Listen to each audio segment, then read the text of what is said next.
So ഇന്നത്തെ നമ്മുടെ Ramzan special എപ്പിസോഡിൽ നമ്മുടെ ഗസ്റ്റുകൾ ആരൊക്കെയാന്ന് ചോദിച്ചു കഴിഞ്ഞാൽ മലയാള സിനിമയിലെ യുവ താരങ്ങളായ 2 പേരാണ് ഇന്ന് നമുക്ക് വരാൻ പോകുന്നത്. നല്ല അഭിനേതാക്കളാണ്, നല്ല ഡാൻസേഴ്സ് ആണ്, മൊത്തത്തിൽ അവര് അടിപൊളിയാണ്. അപ്പൊ എന്തായാലും വളരെയധികം സ്നേഹത്തോടെ സ്വാഗതം ചെയ്യുന്നു ഷാലിൻ സോയ ആൻഡ് റംസാൻ.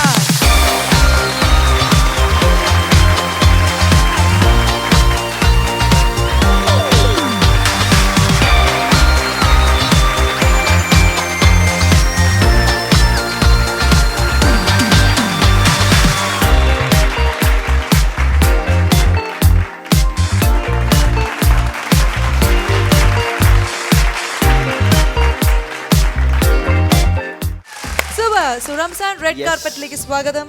റെഡ് കാർപ്പറ്റിലേക്ക് സ്വാഗതം. ഷാലിൻ ഇതിനു മുമ്പ് നമ്മുടെ റെഡ് കാർപ്പറ്റിൽ ഒരു ഇവന്റിന്റെ ഭാഗമായിട്ട് വന്നിട്ടുണ്ട്. ആൻഡ് റംസാൻ ആദ്യമായിട്ട് റംസാൻ ദിവസത്തിൽ വന്നിരിക്കുകയാണ്. അപ്പൊ കുറെ വിശേഷങ്ങൾ കേൾക്കാനുണ്ട്, കുറെ വിശേഷങ്ങൾ ചോദിക്കാനുണ്ട്. പിന്നെ നിങ്ങൾ ഡാൻസ്, പാട്ട്, ഗെയിം അങ്ങനെ എല്ലാത്തിനും റെഡി ആയിട്ട് വേണം ഇന്ന് നിൽക്കാൻ. അപ്പൊ നമുക്ക് തുടങ്ങാം അല്ലേ? Ready ready okay. അപ്പോൾ നിങ്ങൾക്ക് 2 പേർക്കും റംസാൻ ആശംസകൾ നേരുന്നു. നിങ്ങളുടെ റംസാൻ വിശേഷങ്ങൾ എന്തൊക്കെയാണ്? റംസാനോട് തന്നെ റംസാൻ വിശേഷങ്ങൾ ചോദിക്കാം. Thank you so much. റംസാന് നല്ല വിശേഷങ്ങളാണ്. ഈ മാസം പ്രത്യേകിച്ച് എന്റെ ബർത്ത്ഡേ ആയിരുന്നു. അപ്പോൾ എല്ലാം കൂടി ഒരുമിച്ച് വന്നൊരു മാസമാണ്. ഈ റംസാൻ മാസത്തിൽ ജനിച്ചതുകൊണ്ടാണോ വീട്ടുകാർ റംസാൻ പേരിട്ടത്? അതെ, ആക്ച്വലി ഞാൻ ജനിച്ച സമയത്തും റംസാൻ മാസമായിരുന്നു. എന്റെ ഈ ബർത്ത്ഡേക്ക് റംസാൻ മാസമാണ്. പിന്നെ അങ്ങനെ നടക്കുന്നു. പിന്നെ മൂവി കഴിഞ്ഞ വിശേഷങ്ങൾ എല്ലാം കൊണ്ടും ഒരു സന്തോഷത്തിന്റെ ഒരു മാസം. വമ്പനൊരു വിശേഷമാണ് റംസാനെ കാത്തിരിക്കുന്നത് അല്ലെ? ഭീഷ്മ പർവം എന്നുള്ള സിനിമ വളരെ നല്ലതായിട്ട് ആ സിനിമ പോയി. അതിൽ ഏറ്റവും കൂടുതൽ ഹൈലൈറ്റ് ആയത് റംസാൻ അഭിനയിച്ച പാട്ടാണ്. അത് ചെയ്യുമ്പോൾ അങ്ങനെ വിചാരിച്ചിരുന്നു, അങ്ങനെ സിനിമയെക്കാളും കൂടുതൽ അല്ലെങ്കിൽ സിനിമ എത്രത്തോളം സംസാരിക്കപ്പെടുന്നു അത്രത്തോളം ആ പാട്ട് സംസാര വിഷയമാകുന്നു? ഇല്ലില്ല, ഒരിക്കലും ഇല്ല. കാരണം ഞാൻ ആക്ച്വലി ചെയ്യുന്ന പ്രൊജക്ട്സിൽ ഒരിക്കലും അതിന്റെ റിസൾട്ടിന്റെ പീക്ക് ലെവലൊന്നും ഒരിക്കലും എക്സ്പെക്ട് ചെയ്യാറില്ല. നമ്മുടെ സന്തോഷം, നമ്മുടെ സാറ്റിസ്ഫാക്ഷൻ അത് മാത്രമേ നോക്കാറുള്ളൂ.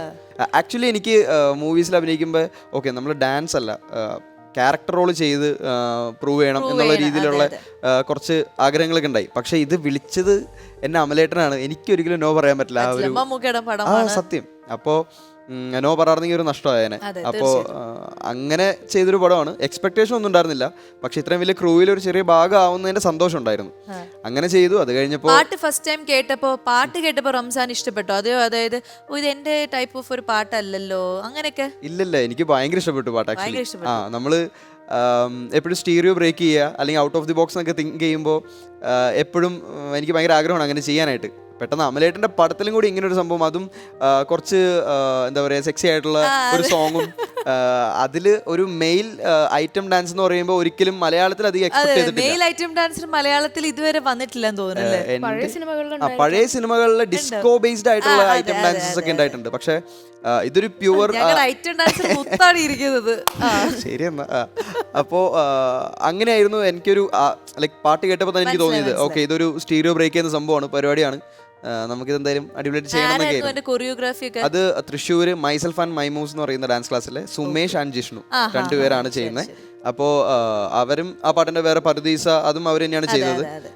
പിന്നെ ഇതിനകത്തേക്ക് വന്നപ്പോൾ കുറച്ചുകൂടി കൊറിയോഗ്രാഫ്ഡ് ആയി സ്റ്റെപ്സും കാര്യങ്ങളൊക്കെ. ആദ്യം പ്യൂറായിട്ട് നമ്മൾ എന്താ പറയുക പഴയ കാലത്തെ സ്റ്റെപ്സും കാര്യങ്ങളൊക്കെ ഇട്ടാണ് ചെയ്തത്. എന്നിട്ട് അത് എഡിറ്റ് ചെയ്ത് അമലേട്ടിന് അയച്ചിട്ട് പറഞ്ഞു ഇതിന്റെ കൂടെ നിങ്ങളുടെ പരിപാടിയും കൂടിയും വേണം, നിങ്ങളുടെ പുതിയ സ്റ്റൈലും ഹിപ്പ് ഹോപ്പും മിക്സ് ചെയ്യണം, എനിക്കതാണ് വേണ്ടതെന്ന് പറഞ്ഞു. പിന്നെ നമ്മൾ കളർ മാറ്റി കുറച്ചുകൂടി പുതിയ മൂവ്സ് അല്ലെങ്കിൽ ഹിപ്പ് ഹോപ്പിന്റെ മൂവ്സ് ഒക്കെ ആഡ് ചെയ്തിട്ട് അമലേട്ടിന് അയച്ചെടുത്തപ്പോൾ ഭയങ്കര ഇഷ്ടമായി. അപ്പോൾ പിന്നെ ഷൂട്ട് ഉടനെ പെട്ടെന്നുണ്ടായിരുന്നു. അതോടെ എല്ലാം പെട്ടെന്നായിരുന്നു. പാട്ട് ഇറങ്ങിയതും വൈറലായതും എല്ലാം വൈറൽ. ഇപ്പോഴും ആ പാട്ടിനെ കുറിച്ച് എല്ലാവരും സംസാരിച്ചു. ഞാനൊക്കെ റീൽ ചെയ്തു, നീ കണ്ടു. ഓക്കെ ശരി. ഇനി ഷാലിൻ പറയൂ, അതായത് ഒരു 25 വയസ്സിനുള്ളിൽ കുറേ 30 പടങ്ങൾ അഭിനയിച്ചു, ഷോർട്ട് ഫിലിംസ് അഭിനയിച്ചു, അതിന് ഷോർട്ട് ഫിലിംസ് ഡയറക്റ്റ് ചെയ്തു. അപ്പോൾ എനിക്ക് തോന്നുന്നു വലിയൊരു അച്ചീവ്മെന്റ് തന്നെയായിരിക്കും. നമ്മൾ ഇത്ര ചെറിയൊരു പ്രായത്തിൽ തന്നെ ഇത്രയും കാര്യങ്ങൾ അച്ചീവ് ചെയ്യാന്ന് പറയുന്നത് വലിയൊരു കാര്യമാണ്. അപ്പോൾ എങ്ങനെയായിരുന്നു ചെറുപ്പം മുതലേ ഇങ്ങനെ ഒരു കാര്യങ്ങളൊക്കെ ചെയ്യണം എന്നുള്ളൊരു ആഗ്രഹം? വെൽ പ്ലാൻഡ് ആയിട്ടാണോ ഈ കരിയർ മുന്നോട്ട് കൊണ്ടുപോയത്? വെൽ പ്ലാൻഡ് ഒന്നായിരുന്നില്ല. എനിക്ക് ഒരു സമയം കഴിഞ്ഞപ്പോഴാണ് ഡയറക്ഷൻ എന്നുള്ളൊരു ആഗ്രഹം വന്നത്. അതായിരുന്നില്ല ഒരിക്കലും വിചാരിച്ചത്. വീട്ടുകാരുടെ സപ്പോർട്ടിലാണല്ലോ ആദ്യമേ സിനിമയിൽ വന്നത്. പക്ഷെ വെൽ പ്ലാൻഡ് ഒന്നും ഞാൻ ഒരിക്കലും ചിന്തിച്ചിട്ടില്ല. ഞാൻ ഡയറക്ഷൻ അത്ര സീരിയസ് ആയിട്ട് എടുക്കും അല്ലെങ്കിൽ ഷോർട്ട് ഫിലിംസ് ചെയ്യും ആ ഒരു റൂട്ടൊന്നും. സോ ഒരിക്കലും വെൽ പ്ലാൻഡ് ആയിരുന്നു ഒന്നും പറയാൻ പറ്റില്ല. 30 പടം എന്നൊക്കെ ഞാൻ ഇന്ന് രാവിലെ ഇവിടുത്തെ ചേട്ടൻ വന്ന് പറഞ്ഞപ്പോഴാണ് ഞാൻ അറിയുന്നത്. ഓ നൈസ്. ഇനി നമ്മളൊക്കെ ഒരുപാട് ബഹുമാനിക്കണം. ഡയറക്ടർ ആവാൻ പോവാണ്. റംസാനും എന്നെ ഫിക്സ് ചെയ്ത് കഴിഞ്ഞാൽ പടം സൂപ്പർ ഹിറ്റ് ആവും. അത് ഞാൻ ഗ്യാരണ്ടി തരുന്നില്ല. നല്ല റോള് നല്ല രീതിയിലല്ലേ നമ്മള് ഇപ്പൊ എന്താ പറയാ നമ്മളെ യൂസ് ചെയ്യുന്ന ഡയറക്ടേഴ്സ് വന്നു കഴിഞ്ഞാൽ ഓഫ് കോഴ്സ് അത് അപ്പോൾ അത് ഞങ്ങൾ കാത്തിരിക്കുകയാണ്. ഈ റംസാൻ വിശേഷം പറയൂ. പെരുന്നാളിന് എന്തൊക്കെയാണ് നിങ്ങളുടെ വീട്ടിലൊരു ആഘോഷമൊക്കെ എങ്ങനെയാണ്? പെരുന്നാൾ എല്ലാ വീട്ടിലും പോലെ തന്നെ എല്ലാ മുസ്ലിം കുടുംബങ്ങളിലെ പോലെ തന്നെ സ്പെഷ്യലാണ്. എനിക്ക് മെയിനായിട്ട് പെരുന്നാൾ പൈസ മേടിക്കുക അതൊക്കെ തന്നെ എൻ്റെ ആഹാരം. എല്ലാവർക്കും വിഷു കൈനീട്ടത്തിനെ പറ്റി മാത്രമേ അറിയുള്ളൂ. So I M promoting that. പെരുന്നാൾ പൈസ കൂടെ ഉണ്ട്. അതൊക്കെ തന്നെ ഹാപ്പിയാണ്. ഭക്ഷണം കുക്ക് ചെയ്യോ? കുക്ക് ചെയ്യുകയൊക്കെ ചെയ്യും. പക്ഷെ പെരുന്നാളിന്റെ പരിപാടിയിലൊന്നും അങ്ങനെ ഇടപെടും. സർവൈവലിനുള്ള പാചകം അത്രേ ഉള്ളൂ. റംസാൻ എങ്ങനെയാണ് വീട്ടില് പെരുന്നാളായിട്ട് ഇന്ന് എന്റെ കൈ കൊണ്ടുള്ള ബിരിയാണി അങ്ങനെയൊക്കെ മാമായ്ക്കും ഉമ്മായ്ക്കൊക്കെ ഉണ്ടാക്കി കൊടുത്തിട്ടുണ്ടോ? ഞാൻ അത്ര വലിയൊരു സംഭവത്തിലോട്ട് കിടന്നില്ല. പക്ഷെ കുക്ക് ചെയ്യും. എനിക്ക് കുക്കിംഗ് പഠിക്കാൻ ഈ പറയുന്ന ഒരു റിയാലിറ്റി ഷോ ഭയങ്കരമായിട്ട് ഹെൽപ്പ് ചെയ്തു. അതില് പല പരിപാടികൾ ബിബിയില് പോയിട്ട് പലതരം ഭക്ഷണങ്ങൾ പരീക്ഷിക്കാനും പട്ടിണി കിടക്കാണ്ട് എങ്ങനെ പിടിച്ചു നിൽക്കണം. ഞാൻ ഒരുപാട് ഫുഡുകൾ റെസ്ട്രിക്റ്റഡ് ആയിരുന്നു. ലൈക്ക് ഞാൻ ഇത് കഴിക്കില്ല ഇതേ കഴിക്കുള്ളൂ എന്നൊക്കെ ആയിരുന്നു. അവിടെ ചെന്ന് രണ്ടാമത്തെ ആഴ്ച അതൊക്കെ മാറി. പിന്നെ എന്ത് കഴിക്കില്ല എന്ന് വിചാരിച്ചു അതൊക്കെ ടേബിളിന്റെ ഫ്രണ്ടിലുണ്ട്, വേറെ ഒന്നുമില്ല. അപ്പോൾ പിന്നെ കഴിച്ചാലേ പറ്റുള്ളൂ. ഷാലിന്റെ കാര്യം പറയുകയാണെങ്കിൽ നമ്മൾ എപ്പോഴും ഓൺ സ്ക്രീൻ കാണുമ്പോൾ നല്ലൊരു കുസൃതിയായിട്ട് ഭയങ്കര അങ്ങനത്തെ ബബ്ലി ആയിട്ടുള്ള ഒരു ക്യാരക്ടേഴ്സാണ് കൂടുതൽ ചെയ്തിരിക്കുന്നത്. പക്ഷെ ഓഫ് സ്ക്രീനിൽ കുറച്ച് സീരിയസ് ആണോ എങ്ങനെയാണ്? ശരിക്കുള്ള ഷാലിൻ ആരാണ്? അയ്യോ അത് ഞാനും കണ്ടുപിടിച്ചോണ്ടിരിക്കണമെന്നൊക്കെ. കാരണം ഞാനും അതായത് ഇടയ്ക്ക് കാണുമ്പോൾ ഭയങ്കര സംസാരിച്ച് അങ്ങനെ ഇങ്ങനെ, ചില സ്ഥലത്ത് കാണുമ്പോൾ ഭയങ്കര സീരിയസ് ആയിട്ട് ഓക്കെ ഞാൻ ആകെ കുറച്ച് സ്ഥലത്ത് കണ്ടിട്ടുള്ളൂ. അവിടെ ഭയങ്കര സീരിയസ് ആയിരുന്നു. അതുകൊണ്ട് ഞാൻ ഇങ്ങനെ നോക്കും. ശരിക്കും എന്താണ് കുട്ടിയുടെ മനസ്സിൽ എന്തൊക്കെയാണ്?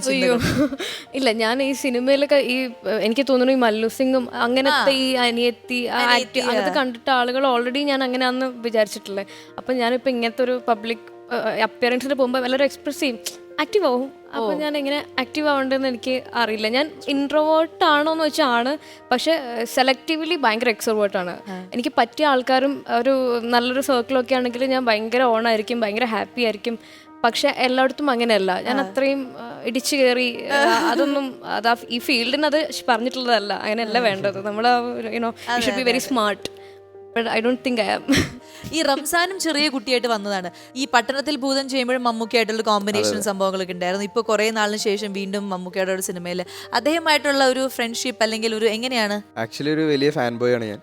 അതിപ്പോ ലാലേട്ടൻ മമ്മൂക്ക എന്ന് പറയുമ്പോൾ തന്നെ നമുക്ക് ഒരിക്കലും ഇങ്ങനെ ഒരാളെ ഇഷ്ടപ്പെടുക എന്നുള്ള രീതിയിലില്ല. പക്ഷെ എനിക്ക് ഞാൻ കൂടുതലും മനസ്സിലാക്കിയിട്ടുള്ളത് ചിലപ്പോൾ മമ്മൂക്കാനെ ആയിരിക്കാം. അതുകൊണ്ട് ഞാൻ ഭയങ്കര ഫാൻ ബോയ് ആണ്.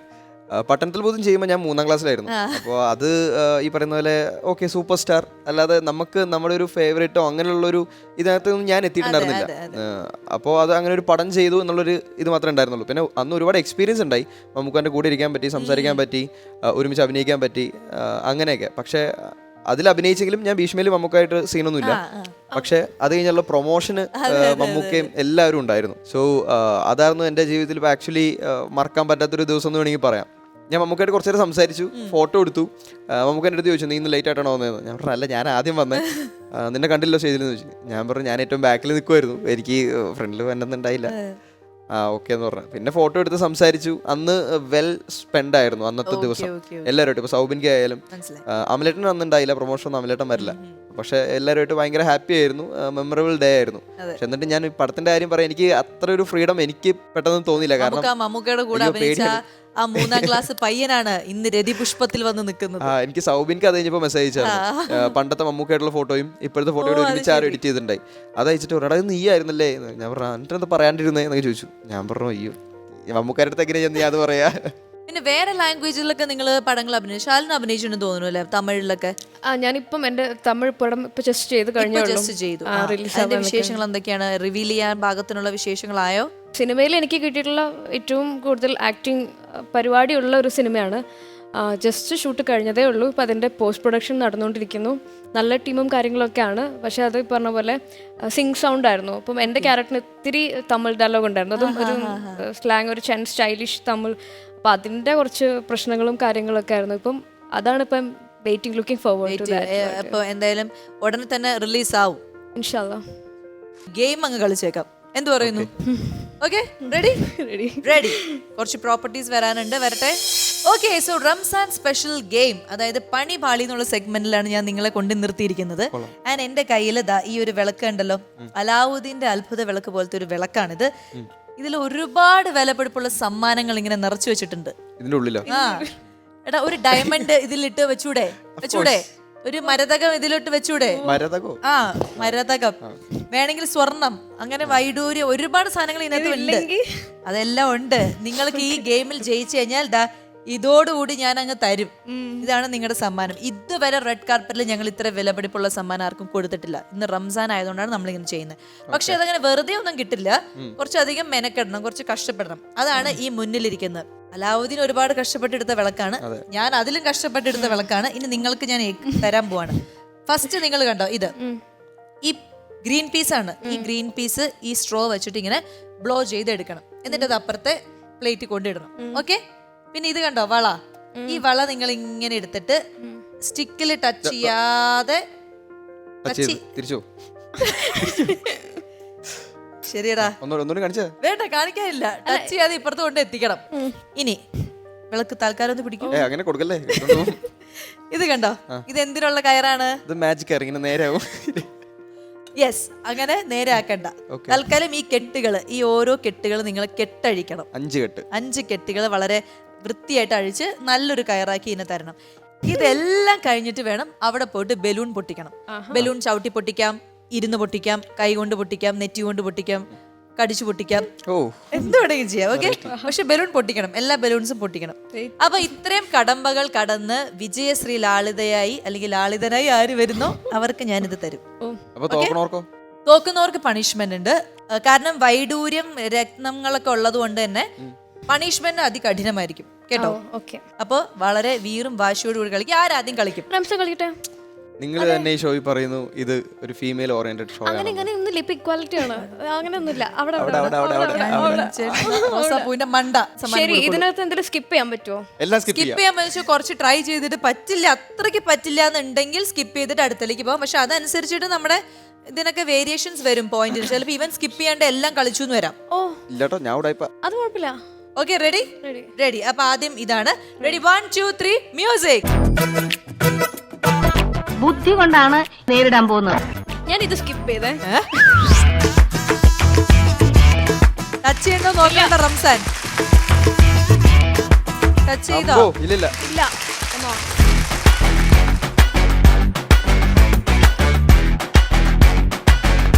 ഗംഭീരമായിട്ട് ശാലിൻ രണ്ടാമത്തെ ടാസ്ക് ഇങ്ങനെ കംപ്ലീറ്റ് ചെയ്യാൻ പോവാണ്. യെസ്, ഇനി അടുത്ത് കെട്ടഴിക്കൂ, വേഗം കെട്ടഴിക്കൂ.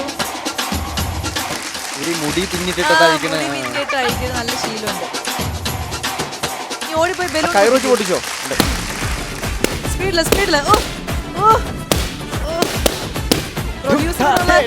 പ്രൊഡ്യൂസറോടുള്ള എല്ലാം പൊട്ടിക്കണം, എല്ലാം കംപ്ലീറ്റ് ചെയ്യണം. Very good, super. അയ്യോടാ, ഒരടച്ചില്ല. അത് നമ്മൾ പോയിന്റ് മൈനസ് ചെയ്യും, ഇവിടെ പോയിന്റ് മൈനസ് ചെയ്യും. ഇനി അടുത്തത് റംസാൻ ആണ്. ഓക്കെ, അപ്പൊ റംസാൻ ഗെയിം കളിക്കാൻ റെഡിയാണ്. വിളക്കിനായിട്ടുള്ള മത്സരമാണ്, അതികഠിനമായ മത്സരമാണ്. So ready? Ready, 1 2 3 music. Super. ഒരു 5 എണ്ണം കിട്ടിയാൽ മതി നമുക്ക്. 5 എണ്ണം കിട്ടിയാൽ മതി. ആ മതി. ഞാൻ പെട്ടു. സൂപ്പർ. ഈ ഗെയിം ഒന്നുമല്ല എന്നാണ് റംസാൻ പറയുന്നത്. ഞാൻ എന്നും വീട്ടിൽ കളിക്കുന്ന ഗെയിം മാത്രം. അങ്ങനൊന്നുമില്ല. പൊള്ളി. ഇനി കെട്ട്. മുടി പിന്നലഴിച്ച് നല്ല പരിചയമുള്ള കുട്ടികളാ രണ്ടുപേരും. ലാസ്റ്റത്തെ കെട്ട്.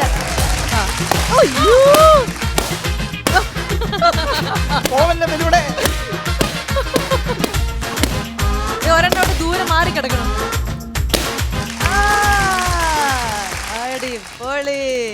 അപ്പോ പെട്ടെന്ന് കഴിഞ്ഞു. അതായത് സമയം വെച്ച് നോക്കുവാണെങ്കിലും നിങ്ങൾ രണ്ടുപേരും ഈക്വൽ ടൈം ആണ്. ഈക്വൽ ടൈം ആണെങ്കിൽ പോലും റംസാൻ കുറച്ച് മുന്നിലാണ്. അത് സ്പീഡിന്റെ കാര്യത്തിലും ടാസ്ക് കംപ്ലീറ്റ് ചെയ്ത കാര്യത്തിലും ഒക്കെ. അപ്പോൾ അങ്ങട് തരിക. അതിൽ നിന്ന് എന്താണ് മനസ്സിലാക്കേണ്ടത്?